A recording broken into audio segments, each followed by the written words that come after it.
Hi, this is Doug Joseph with Design 8 Studio, and I'm getting ready to put a brand new bit onto the router that's attached to my LowRider 3 mostly printed CNC, and cut a main base out for a laptop stand that I'm going to attach to my big 100-watt CO2 laser, because I have an old MacBook Pro that I use and run Lightburn on it, and it's kind of basically dedicated as the control board for that CO2 laser.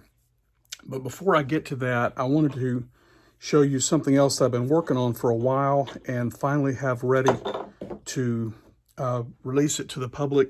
These are the mating halves of what is known as a Maxwell kinematic coupling. And James Clerk Maxwell published his improved way to do a three-point coupling back in, I think, 1872, if I remember what I read correctly. And these couplings are really good for attaching things that you need to have them attached precisely in the same place every time you attach them. And the way it works is you have three ball bearings on one side arranged in a triangle. And in this case, for ease of sourcing, we're using acorn nuts, also known as cap nuts, and we're using the top of them as the ball bearings.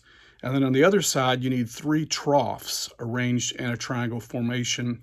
And when the three ball bearings, or the spheres of our acorn nuts, get lodged into those three troughs, which in this case, again for ease of sourcing, are made with three sets of 2 M3 screws each. Then when those mate together, and this is the cool thing, kinematically, they have no choice but to always go into the exact same location every single time. Now you need a coupling force to pin those ball bearings or whatever spheres you're using into those troughs. And in my case, because we want a toolless quick change accessory changer, tool changer for the LowRider, I'm using disc magnets for the coupling force. And so I'll show you how it works.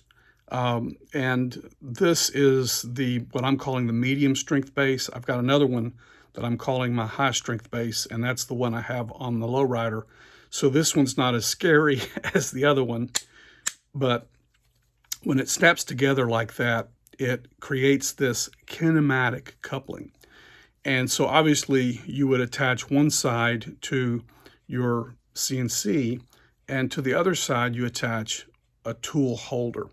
In this case, this particular tool holder is made to hold a Niji diode laser module. But I've got other tool holders designed for it, a couple of different pen holders for drawing and plotting, and also a drag knife holder for cutting vinyl for signage. I do want to mention a couple of things before I show it to you on the LowRider. One is that these disc magnets, and I'll put a link in the description for everything that I've used here, but these disc magnets come in such a way where their magnetic field is repelling if you point them at each other. The disc magnets come with the magnets, which are these rare earth neodymium magnets. The magnets themselves are installed inside metal cups. And the metal cup serves to kind of create a shortcut for the magnetic flow. And so the magnetic attraction is weak on the back side of the cup, but it is magnified on the open side of the magnet, to the opposite side of the cup, what I would call the open side. And so because of how the magnetic fields flow, in order to get two of these discs to stick together, one of them has to be flipped around backwards. So one side has the metal cup facing out, the other side has the disc magnet facing out. And because the back side where the metal cup is a diminished magnetic attraction, that's why I call this one the medium strength. It's not the high strength. I can actually pull this one apart with enough effort. The other one that I'm calling high strength, you can't, at least I can't with my hands pull it apart. I've got to pry it apart with like a screwdriver tip or something. So to get the high strength, what I discovered in working with this is that those disc magnets are not actually glued in. They're just stuck in there magnetically. And so you can actually pry a disc magnet out of its metal cup, flip it over, and then drop it back in the metal cup on the other side. So your knee-jerk reaction might be, well, why not just go ahead and do that? And there are a couple of reasons why not. One is you may actually find the magnetic attraction is too strong that way. This tool has a pretty good grip with the magnet facing the wrong way, and it's very usable just like it is. But also, when you use it like this, the side that has the magnet facing out of the box has a counterbore so that the countersunk screw can be flush. When you flip it around, that back of that metal cup does not have a counterbore. So you'll have to drill out a counterbore in that one so that the screw can be countersunk. Drilling that out on the back side of the metal cup is easier than drilling it out on the front side of a flipped over magnet. The magnets are both extremely hard, and yet they are also, by virtue of the same hardness, they are also brittle. So the metal cup is softer, not as brittle, and therefore easier to drill. So in order to work with them, you'll find out that that brittleness can come into play. And I've got two different pieces. One is my base that I'm calling the stronger base, that its magnetic disc is cracked. And I've got at least one of the mobile base parts with the screws in it that its magnet disc is also cracked.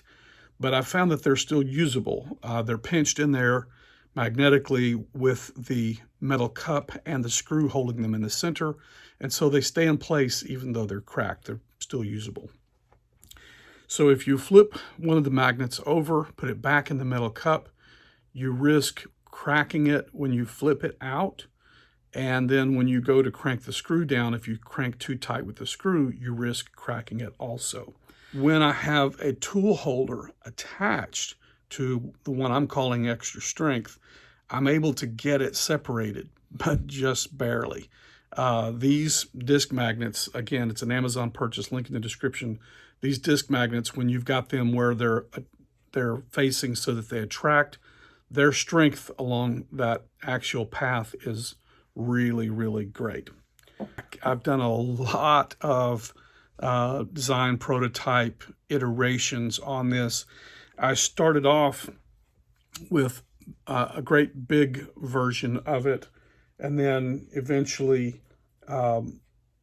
downsized it down to the smaller size that you see here. I'll put them up side by side so you can see a comparison of the small ones versus the big ones. And these work great. They're just simply too big for the spot on the LowRider version 3, mostly printed CNC, where I needed them to work. This is the main mount. This part attached to it is labeled as the fixed base. This part attached magnetically to the fixed base is referred to as the mobile base, and then you attach whatever tool holder you need. And the idea is that you can have print and make as many of the mobile base parts as you like, as many as you need for however many tools you want to swap. And it's totally up to you whether you have the side with the acorn nuts as the fixed base or the size with the screws in it as the fixed base. They're technically identical except for that distinguishing characteristic. One has acorn nuts, the other has the screws. And so the idea there is that whichever part is easier and more affordable for you to source, make that your mobile base, because you would want to have more than one of those. And whichever part is more expensive or harder to source, make that your fixed base because you only need one of those. And so I mentioned that this fixed base is the one in which the magnet was flipped around. And I think I started to mention a moment ago, but let me go ahead and reiterate. If you do flip that magnet and you've got to drill out that counterbore area for countersinking the M4 screw, you're going to find that that magnet is really hard and it's really tough to drill into. Hey, this is future me coming back around with a quick reminder. I meant to say this. If the screws are standing proud, you can sometimes grind a little off the top. Also remember, gluing the magnets in is a way to get around the whole counterbore issue. But it gives a great strength. Now I'm going to pull hard enough and you're going to see that before the tool pops off, the whole mount and everything attached to the LowRider begins to flex. That's how strong the grip is. You can see it's flexing. And if I pull hard enough to separate it, it will come off, but it's only because I've got the added leverage of the tool holder that's helping me to get it off there. I mentioned I had some cracked discs. There's another one, and then my fixed base is also cracked. And so I'll see if I can get close enough to show you. This one, the magnet is flipped. It's been pried out of the metal cup and flipped. And then you can see how nasty of a job I did trying to drill cracked magnet pieces. And I should also mention that the magnets didn't crack on me early on. They cracked after multiple design prototype iteration cycles and screwing them down and unscrewing them and screwing them into another iteration and then unscrewing them and tightening them down in another iteration. And so finally they started cracking on me. So you might be able to work with yours without them cracking, but if they do crack, it's not the end of the use of that magnet. A couple of other details. These are 1/4-20 acorn nuts. And it's important for me to mention that not all acorn nuts are the same design or the same dimensions. The 1/4-20 nuts on my original base that has the metal cup facing out, these 1/4-20 nuts came from the local home improvement store, Lowe's, and they are a Hillman name brand. They came 3 to a pack, and so these aren't terribly expensive and you can get a hold of them right off the bat. And that's the ones that are in this one. And these acorn nuts are shorter. The dome is shorter on them than these, which were some no-name brand that I purchased a pack of 100 of them off of Amazon. And these are taller by some 2.7 millimeters taller. So in order for the kinematic coupling to work, that extra 2.7 millimeters has to be accounted for in the depth of the pocket that that acorn nut is being screwed into. So let me show you here. You can see that these two sides aren't quite touching, but they're very close. And it's that way all the way around. And the reason is because it is absolutely essential that the ball bearings or whatever spheres you're using, in this case the acorn nuts, it's crucial that they get seated into the screw troughs before anything else touches. If a screw is standing up proud off the magnet, or if the magnet is not seated all the way down in, or the part is not designed correctly to allow enough depth for the magnet to be seated all the way down in, if any part of this if either of these mating halves has any part that touches the other one before those ball bearings get seated into those grooves, then you do not have a stable Maxwell kinematic coupling. You have a thing that will rattle and rock and is loose and lousy. And so by the same token, if you have these standing up too proud and they get seated into the troughs while the magnets are still far away from each other, then the magnets don't provide enough coupling force and you don't have a strong tool holder. So we're kind of walking a tightrope here. We need these two halves to get really, really close but not quite touching, so that the only three things touching on this side are the 3 ball bearings or acorn nuts, and the only 6 things touching on this side are the 6 points of contact, 1 screw each for each of these 3 troughs. It's got to be that these 3 points are the only places making contact in order to have a good firm connection that doesn't shake, rattle, rock, has no slop in it. And so it's literally just down to the strength of the main mount, that printed PLA plastic in the main mount. I can push this thing hard enough to actually flex that main mount, but the tool itself isn't moving anywhere. And so naturally, if you're going to draw with a pen, or you're going to cut with a drag knife, or you're going to do some engraving with a diode laser, you want this thing to be secure. But for, let's say you're doing a drawing, an important plot that has color coding in it, and you need to be able to draw with a blue pen, a red pen, a black pen. You could have multiple pen holders, and you can trust, if this is made right, you can trust that you can take off one holder with one color pen in it, put another holder with a different pen in it, and as long as the pens are the same thick, the same diameter, the body of the pen is the same diameter as its partners, those pens will be actually lined up with one another through tool change after tool change, because this Maxwell kinematic coupling always goes into the exact same spot every time it's coupled. Be careful not to get your finger down in there when that thing's getting ready to come together, or it will pinch the fire out of you. I have a diode laser on order, and I'll be able to test out a diode laser soon. But in the meantime, I do not have a diode laser. And if any of the fellow V1 engineering makers that have a LowRider, if you have a Niji diode laser and you would be willing to disconnect it and connect it onto this tool holder, I'd need to get some feedback to know if this tool holder is actually made properly to hold a Niji diode laser. I also want to give a shout out to my fellow maker friend from Texas, Gabriel, who on the V1 Engineering Forum goes by the username of Electric Euphoria. And that's actually his display name. His username is actually Lone Deranger.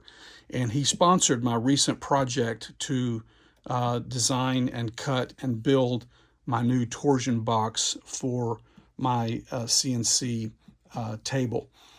He actually paid for the plywood for me to be able to make this torsion box that you saw in my last 2 or 3 videos. And also a shout out to Will, who sent over his design. He's a fellow V1 engineering maker. He sent me his idea for a torsion box and asked if I could flesh that out. And I drew on his idea, and also Ryan, the founder of V1 Engineering, he had published a napkin sketch of a torsion box. And so many thanks to them for that.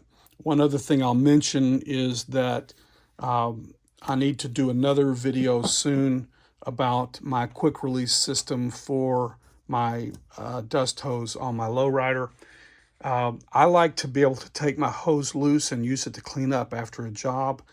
And so this poses a bit of a challenge, because you want the hose to be tight so that it doesn't come out during the job, but then you need to be able to get it out when you want to clean up with it.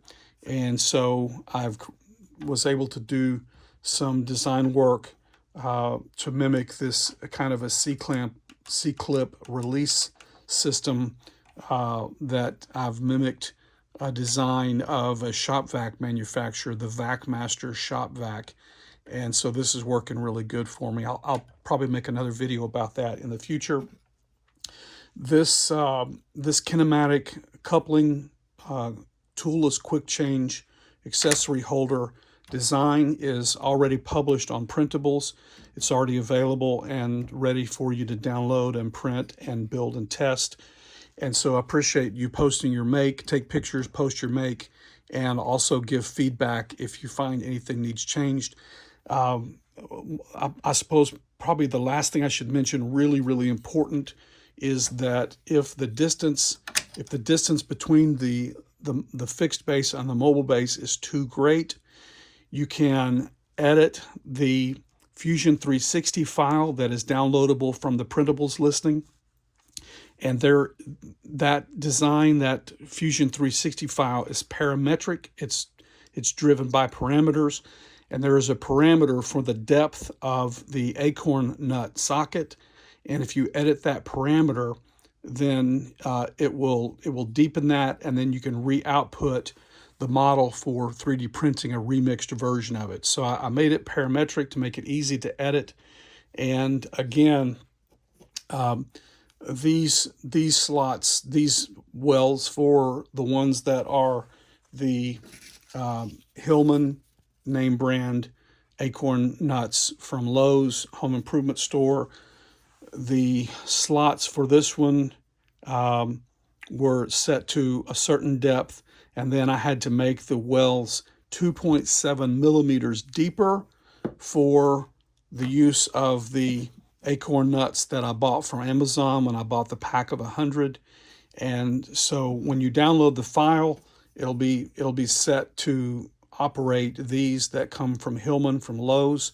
But if you have different ones, then you'll need to, when you put it together, if this distance here is too far apart, you can measure it with calipers and figure out how much offset you need to account for, and then make the sockets deeper that the acorn nuts go into. And again, I've tried to make that as easy as possible, and I appreciate all feedback. I said that was the last thing, but I should mention about screw lengths. One is that the fixed base is the main mount is attached by two M5 screws that are M5 by 45 millimeters in length. The top one replaces a shorter M5 screw in the router mount on the right side, and the bottom one replaces a shorter M5 screw on the right side of the dust shoe mount. And once the main mount is in place, then the fixed base gets attached to the main mount by 3 screws that are M3 by 16 millimeters. And this main mount, before you put it in, it has a place to put 3 nuts, M3 nuts, into little capture slots. You can use pliers to squeeze them down in. And then these 3 screws, and I chose to do 12 o'clock, 6 o'clock, and 9 o'clock, but they're screws all in a half of a clock face around this main mount. But those are the 3 best screw locations to use. I left the other holes on there just for possible future expansion of what I can't even envision yet. And then as you can see, there's a whole clock face of M3 holes on the fixed base. Again, it only takes 3 of them to mount it to the main mount. The other holes are there just in case. And then on the mobile base, there is again the whole clock face of M3 holes. And the troughs are made, each trough is made with 2 M3 screws that are 16 millimeters in length. And then, if memory serves, this particular tool attaches with 3 screws that are M3 that are 12 millimeters in length. And I think this pin mount also attached with 3 M3 screws that are 12 millimeters in length.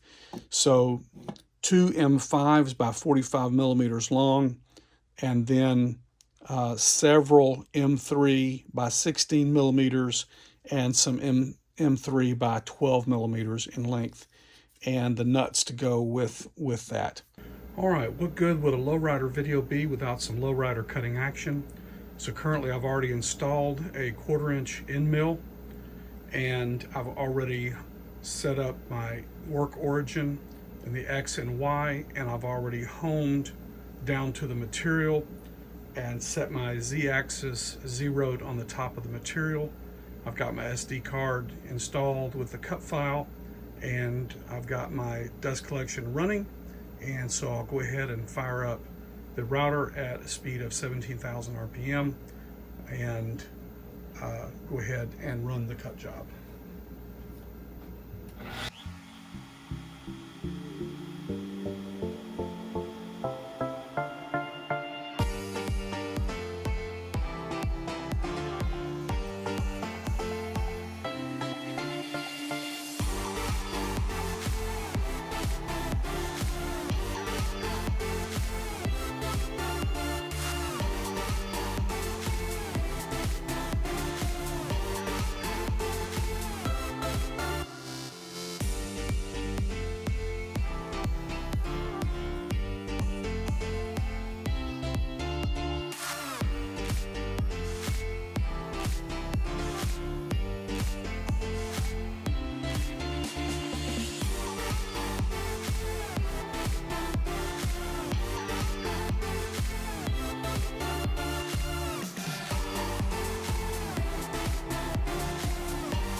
Hey, future me again. I later realized my dust collection wasn't working because it was clogged, and I did get that solved.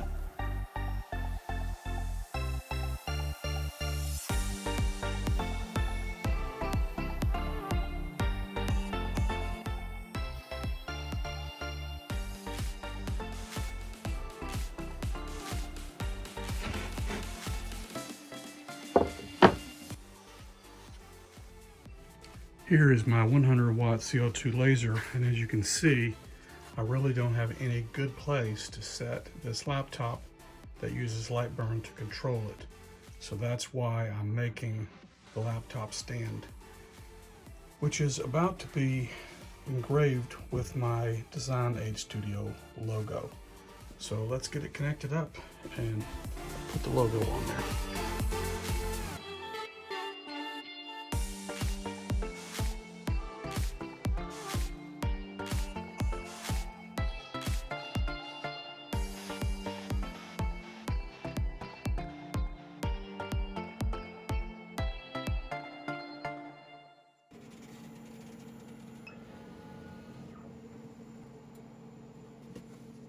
Now to go get the soot and smoke cleaned up off of it, and we'll have our Design Aid Studio engraving on our new laptop stand.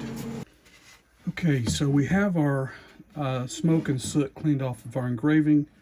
One last thing I want to do is pass this over my router table with a round over bit and just knock the sharp edge off these corners. Open up the blast gates and turn on the dust collection. Turn on the router.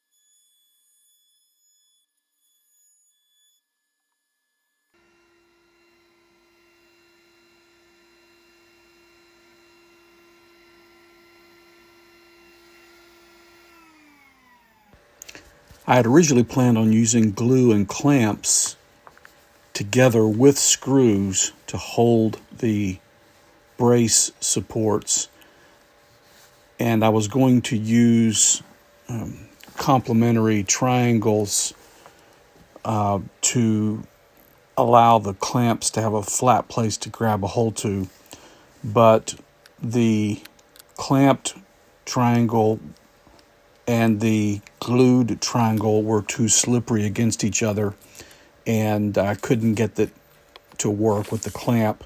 So I just resorted to holding the glued brace in place with my hand while I did the pre-drilling and driving the screws in, and was able to get it done that way. You've probably realized, but the laser cabinet is steel. So these strong disc magnets here will grip the laser cabinet, and these braces will provide extra support for the end that is protruding out into open space off the side of the laser cabinet.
Cool. All right, this is Doug with Design 8 Studio, and again, many thanks to those of you that have helped me so much. And until the next video, I wish you happy making.